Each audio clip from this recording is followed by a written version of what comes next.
So, Pisces, alamin natin.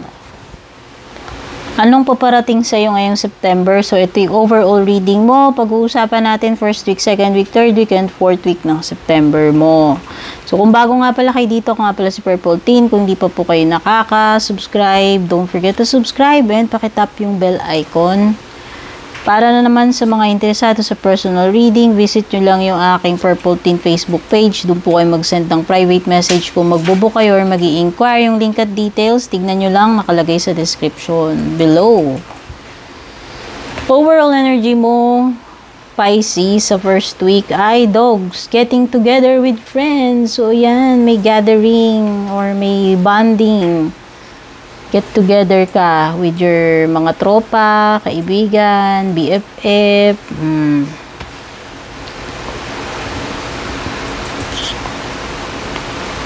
Parang reunion. Hindi ko alam, reunion ba yan? Or simpleng ano lang, lalabas lang kayo.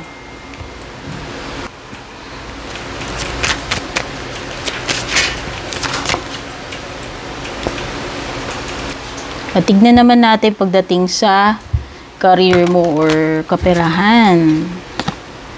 Entry level daw. Baka pwedeng ano, yung iba nabababaan kayo sa offer dyan. Kung nag-a-apply kayo, ino-offeran man kayo ng job, pwedeng nabababaan kayo. No? Parang entry level lang yung kikitain nyo dyan. So, pinag-iisipan nyo munang mabuti. Love life mo first week, Pisces. Meron ka chaser. I don't want to chase anymore. Ayaw mo na. Ayaw mo na kung feeling mo pa hard to get yung person na yan. Feeling mo pinaghahabol ka, ayaw mo na. Naubos na yung pasensya mo.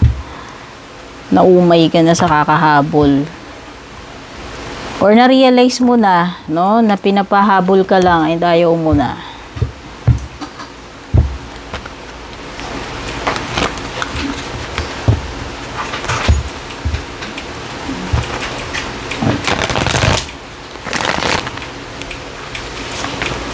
The Devil, so pwedeng toxic relationship nga yan. You have the Devil card, no? So pwedeng you are dealing with a Capricorn. Diba? Tama yan.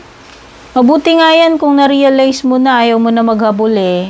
Diba? Bakit mo naman kasi siya hahabulin? Aso ka ba? Diba? At kung alam mo yun, kung pinaghahabol ka, ibig sabihin lang ayaw niya sa'yo kasi pinaghahabol ka eh. No, ba't mo naman nakahabulin, di ba?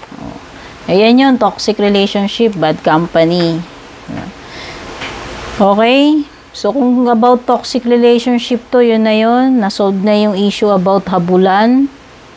Pwede rin naman ito kasing si Devil is something na kung hindi man ito about your love life, pwedeng toxic na friendship, toxic na trabaho, basta anything na toxic na alam mo yun na nakatali ka dun. Yan. Codependency. Pwede rin naman na may umaali-aligid sa yung bawal at ikaw ay natutukso. Kahit na alam mong hindi dapat. Okay? Temptation. 5 of Wands. So, pwedeng merong drama, conflict. May eksena, merong gagawa ng drama itong first week of September, kung sino man to. Okay. Pwede ring indication ito na may kakumpetensya ka, whether sa love life mo, sa negosyo mo, sa trabaho, basta meron ka dyang may karibal. Diba? May kalaban. Second week mo, overall energy is bear, danger, especially in money matters. So, ayan, mag-ingat pag anything na may kinalaman sa pera. Sa second week mo daw, wag basta magtiwala sa mga lalo na yung mga investment, tapos hindi mo alam kung legit. Yan, basta kung anong transaction gagawin mo, mag-ingat ka, lalo na kung may kinalaman sa pera by second week. Loan approved. Yan, good news naman pala. So, kung kailangan mo tong pera na to, marireceive mo na by second week. Kasi ma-approve na daw yung loan. Mga nag-a-apply ng loan dyan. Masarap pakinggan na makukuha nyo na yung pera. Love life mo naman, second week, meron kang third party. Ay, oo, dong. Ito ay about third party. Imagine mo, ito na nga yung sinasabi ni Devil at saka ni 5 of Wands sa first week mo. So, parang first week of September, very evident na yung mga senyales or yung ebidensya. Malinaw na first week pa lang ng September mo. There were other things that got in the way of us being together. So, pwedeng tao yan, third party, ha? Ay, pwede palang hindi tao yan. Kasi yung usually iniisip ng, pag narinig third party, ay may kabit agad, or may kulokadidang, may kaagaw. Pwede kasing, hindi rin tao yung, yung nag-i-interfere sa relationship nyo. Hindi lang naman tao. So, pwedeng ibang factors din. No? Sabihin na natin, hindi kulokadidang, yung pamilya mismo ng person mo, yun yung kalaban mo dun sa person mo. Or pwedeng bisyo. Anything na anything na na makaka-apekto, pwedeng makasira, nag-i-intervene, nangingialam dito sa relationship ninyo. Mapatao man yan or hindi. No? Masaklap kung third person talaga, as in yung kabit or karibal.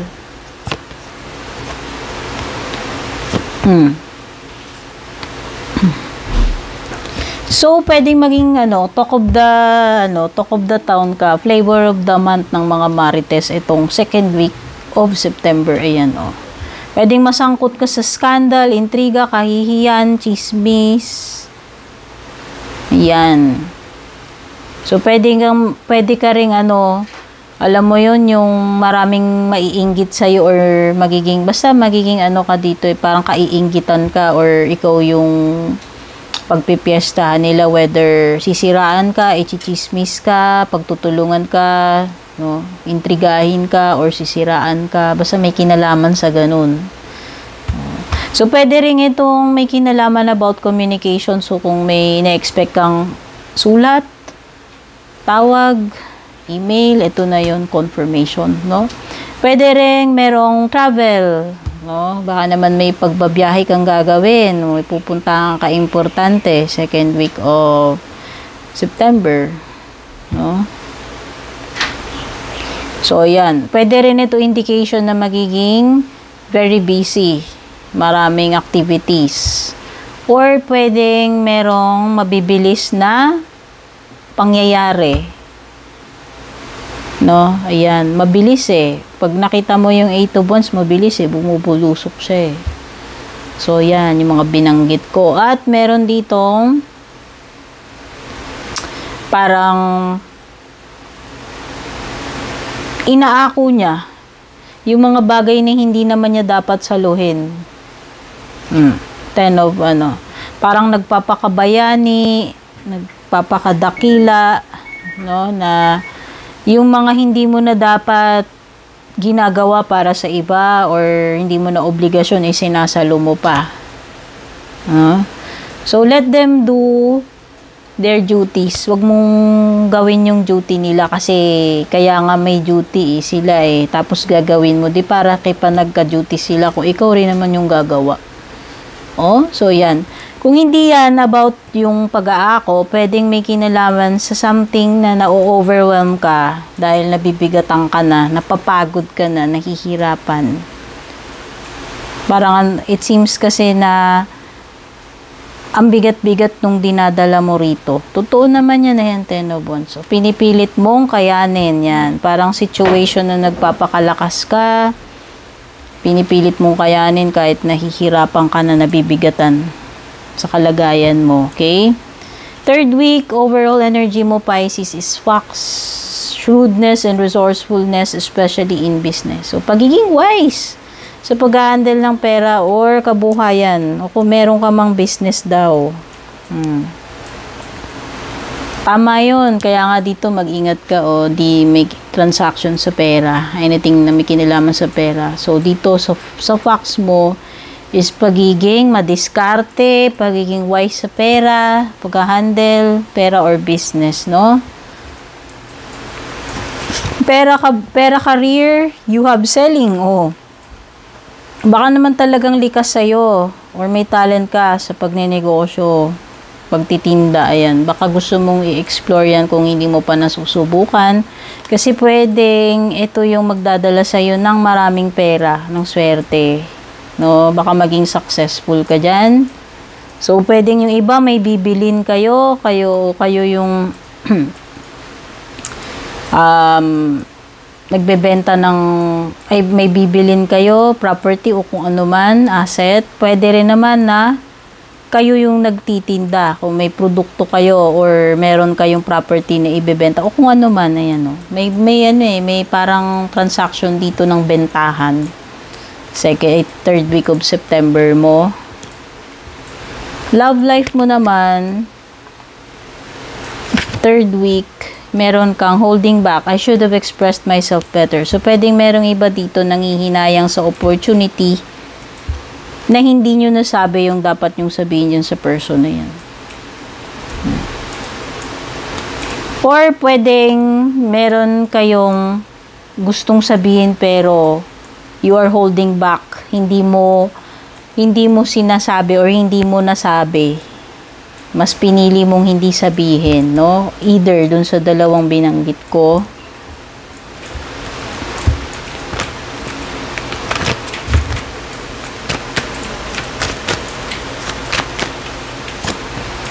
Strength, so pwedeng may Leo, ma-encounter third week of September.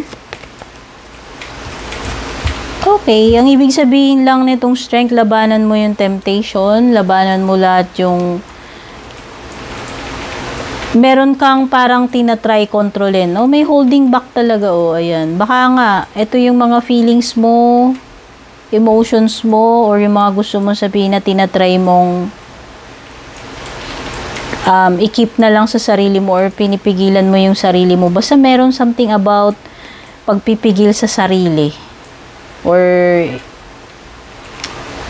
yun na nga, pagtitiis, pagpipigil, no? Pwede rin itong strength card na you will overcome a situation. So, kung may mahirap na sitwasyon, nakakaharapin this September, by third week mo, overcome mo yan. So, yan. Kung meron mang mahirap na sitwasyon, ano yan, excuse me. Maano mo yan, may tumatawag. Ano ba yan? Malalagpasan mo yan. No? Makakayanan mo yan. Makakayanan mo pala yan. Pipilitin mo kasi siyang kayanin. Ibig sabihin, magiging matatag ka dito with the strength card. And, merong magiging busy na naman ulit dito, third week. Ayan. Magpapaka-busy ka. No? So, magpo-focus ka dito sa kung ano man itong ginagawa mo. Pwedeng iba, magpapaka-busy kayo sa trabaho ninyo. No? Something na, alam mo yung ibubuhos mo yung oras mo, yung dedication mo. Ayan. Kung ano man tong bagay na to. No? Pwede kasing may mga pwedeng mga deadlines yan. Kaya parang kailangan mong mag-focus doon sa ginagawa mo para hindi ka magahol ng oras. Na hindi ka maabutan ng deadline. No? Okay? Basta ito ay pagiging busy or minsan lumilitaw kapag may nitpicking. Alam mo yung parang masyado kang particular. Kahit sa maliliit na detalye, pinupuna mo or napapansin mo. Ayan. Pagiging mabusisi, pagiging metikuloso. O, ayan. Or pay attention to the small details kung sinasuggest man sa'yo. Or sinasuggest sa'yo na mag-focus ka dyan sa ginagawa mo hanggang maperpekto mo yan, ma-achieve mo yan. Okay? Fourth week of September, you have the Rat. Someone working against you behind your back. Uy, so mukhang may traitor dito. Traitor energy. Oh. Meron siyang ginagawa behind your back para lang pabagsakin ka. Oh. Oh, hindi maganda. Traitor energy. Okay? So, may hidden na, may hidden na motibo sa'yo na pabagsakin ka, hindi mo alam kung sino man yan. Pwedeng inggit sa'yo, galit, or gusto niya yung meron ka, gusto niya yung position mo, hindi ko alam no? Pera, career, you have growth. That's good news. Oh. Ang ganda. So, kung meron kang negosyo, or ininvestan, pwedeng magkakaroon na ng growth by 4th week of September kung ano man tong pinaglaanan mo. Or kung sa career mo man to, pwedeng may growth. No? O pwedeng magle-level up kayo o mapopromote. Or kung negosyo nyo naman, nakikita nyo na gumaganda yung sales nyo, gumaganda yung lumalaki yung tubo, no? Yan. Lumalaki yung kita, tubo. Lumalaki yung kita. Love life mo, 4th week. Reflection. Being away from you has allowed me to gain clarity. Okay. So, pwedeng iba sa inyo dito na kapag muni-muni or may na-realize kayo, no, during the time na nagkalayo kayo nitong person mo, yun yung parang dun mo na-realize, dun mo naisip. Hindi ko alam Nagkaroon ka ng kaliwanagan na yan, no? So, yun lang pala yung kailangan mo, yung magkaroon muna kayo ng break sa isa't isa. Para lang ma-realize mo tong bagay na to. Ayan, no? Diyan ka lang nagkaroon ng clarity. No? Pwedeng iba na-realize nila na nung nagkalayo kayo, dun lang nila na-realize na mahal pala nila kayo. Or dun, pwedeng yung iba naman na-realize nila na nagkamali pala sila. Or kung ano man. No? Or iba na-realize nila na hindi pala talaga sila mahal. No? Pang ano lang pala, alam mo yung something na hindi seryoso. Yan. Depende kasi kung ano tong nangyari na magitan sa inyo and kung ano yung na-realize mo or na-realize niya dito sa samahan ninyo.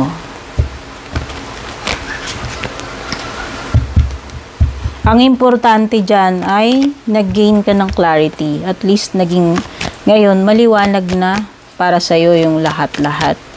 Okay? The Empress. So, pwedeng merong Libra or Taurus energy. So, this is an energy of abundance. No? So, dahil may growth dito sa career or business mo, sa kabuhayan mo, no, dapat lang na merong abundance dito. Okay? So, this is a time na parang ganadong-ganado ka. Very creative. No? Ang daming pumapasok na idea sa'yo. Ang dami mong gustong gawin, ang dami mong naiisip na possibilities, na kumita ka, or maging productive, no? Or parang yung iba parang nafe-feel ko is, parang overflowing yung mga blessings nyo, tapos parang i-share ninyo, no, sa iba, itong mga blessings na nare-receive ninyo. So, yan. No? Pwedeng this is an indication also kung may paparating na baby's family. So, kung halimbawa, magiging pregnant ka na or magiging pregnant na yung asawa mo or manganganak na ikaw o kung sino man dyan sa yung asawa mo or sa family member. No? So, this is baby on the way.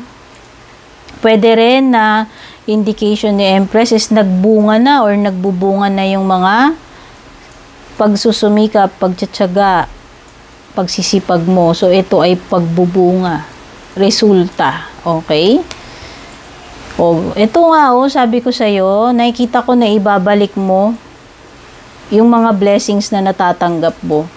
No? So, ikaw ay magiging generous at isi-share mo yung mga blessings na natatanggap mo. So, this time, kung ikaw naman na magbabalik ng favor. Halimbawa, dati may tumulong sa'yo or naging mabuti sa'yo. No, ibabalik mo yung favor sa kanya, ibabalik mo yung kabutihan. You will share your blessings, ayan, no. So, kung halimbawa, pwede rin itong indication ng give and take. No, halimbawa, ikaw yung makaka-receive or ikaw yung magbibigay. So, ayan. Giving or taking.